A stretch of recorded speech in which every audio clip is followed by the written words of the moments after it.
આજની પદયાત્રા માંડવી તાલુકામાં યોજાઈ રહેલા જળ જંગલ જમીન સંરક્ષણ પદયાત્રા યોજશે। અલગ અલગ મુદ્દાઓને લઈને આદિવાસી સમાજની યાત્રા વિસ્તારમાં અભયારણ્ય પ્રોજેક્ટની એકના વિરોધમાં માંડવી ઉકાઈ વિસ્તારના વિસ્થાપિતોના ન્યાય માટે માંડવી શુગરના ખાનગીકરણ વિરુદ્ધ અને હાઈવે નંબર 56 માં આદિવાસીઓની જમીન સંપાદન વિરુદ્ધ રેલી યોજાઈ રહી છે, જેમાં માંડવીના માલધારીથી પદયાત્રા નીકળી માંડવી નગર ખાતે પહોંચી હતી। કચેરીએ આવેદનપત્ર પાઠવશે તો પ્રશ્નોનો હલ ન આવે ત્યાં સુધી ગાંધીનગર પદયાત્રા યોજવા ચીમકી પણ ઉચ્ચારાઈ છે। શહેરમાં લુખ્ખાગીરીના દ્રશ્યો વાયરલ થયા છે। સિગ્નેચર ગેલેરિયા કોમ્પ્લેક્સમાં યુવાનને ઢોર મારવામાં આવ્યો છે।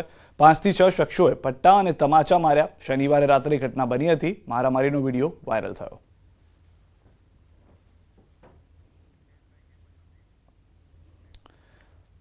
હાલ રોકાઈશું એક વિરામ માટે। આપ જોડાયેલા રહો ગુજરાતની number 1 news channel news 18 Gujarati સાથે।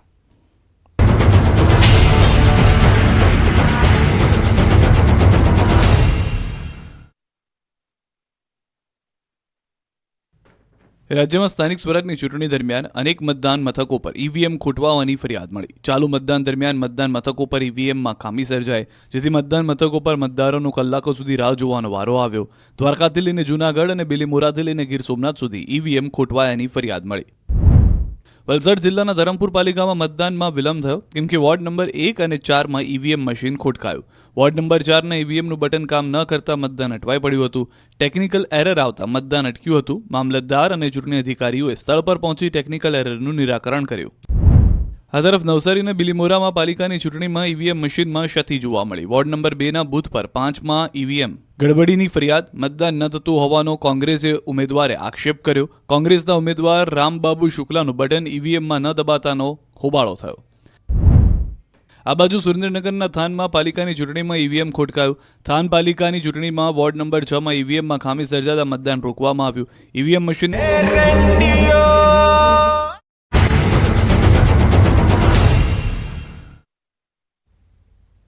અમદાવાદના ગોમતીપુરમાં જૈન દેરાસરમાંથી મૂર્તિ અન્ય જગ્યાએ લઈ જવાના મામલે હોબાળો થયો। મહારાજ સાહેબ સહિત ભક્તો મૂર્તિ પરત લેવા ગયા, જ્યાં શિલજ ખાતે મૂર્તિ પરત લેવા જતા પોલીસે અટકાવ્યા। કોઈ પણ પ્રકારના અનિચ્છનીય બનાવ ન બને તે માટે પોલીસ બંદોબસ્ત તૈનાત કરાયો। ચિંતામણી પાર્શ્વનાથ ભગવાન સહિત ભગવાનની મૂર્તિઓ મંજૂરી વગર લઈ ગયા હોવાનો ભક્તોનો આક્ષેપ છે। શિલજ ખાતે મૂર્તિ પરત લેવા જતા હોબાળો થયો।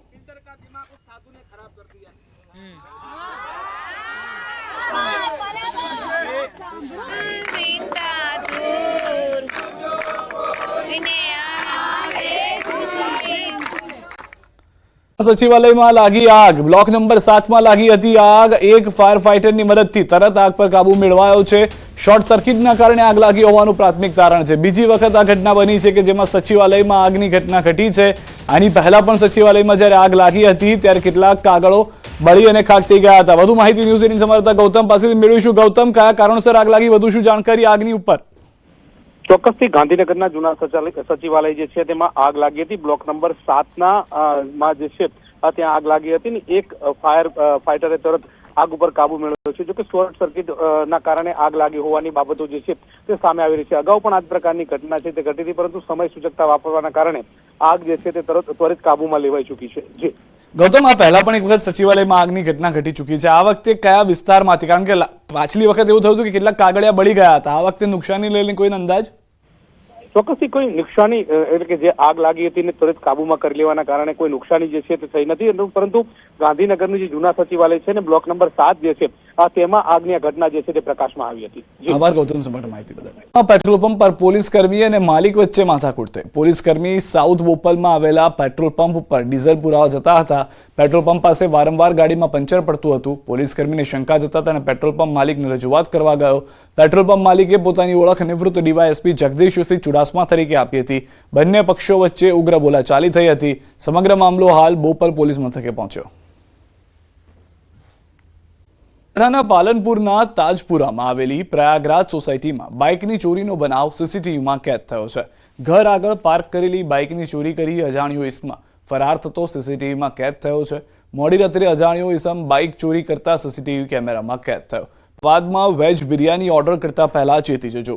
વેજના બદલે નોનવેજ બિરયાની ગ્રાહકને આપી દેવામાં આવી છે। ઓનલાઈન મંગાવેલી વેજ બિરયાનીમાં નો વેજ પધરાવી દેવાયું છે। નોનવેજ પધરાવી દેવામાં આવતા ગ્રાહક દ્વારા નોનવેજ બિરયાનીની આરોગતા તબિયત લથડી છે. અગાઉ પણ આ પ્રકારની ભૂલો સામે આવી હતી. સાઉથ બોપલ ખાતે આવેલા રિબેલ ફાસ્ટ ફૂડ એકમ બની હતી નોનવેજ બિરયાની. ગ્રાહકે એએમસી ફૂડ વિભાગમાં કરી છે ફરિયાદ. ગ્રાહક દ્વારા એએમસી ફૂડ વિભાગને ફરિયાદ કરાઈ છે.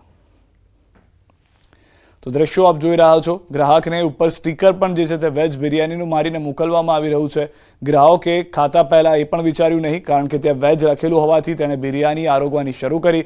પરંતુ જેવી બિરયાની આરોગતા અધવચ્ચે તેને ખ્યાલ આવ્યો કે આ તો નોનવેજ છે અને નોનવેજ હોવાને કારણે તેની તબિયત પણ લથડી હોવાની જાણકારી છે. ગ્રાહક તુરંત પહોંચે છે ત્યાં આગળ. એએમસીમાં પણ ફરિયાદ કરવામાં આવી છે. રેપ કેસના આરોપીઓને આજીવન કેદ. ગૃહ રાજ્યમંત્રી હર્ષ સંઘવીનું નિવેદન. માત્ર 130 દિવસમાં આરોપીઓને મળી છે સજા.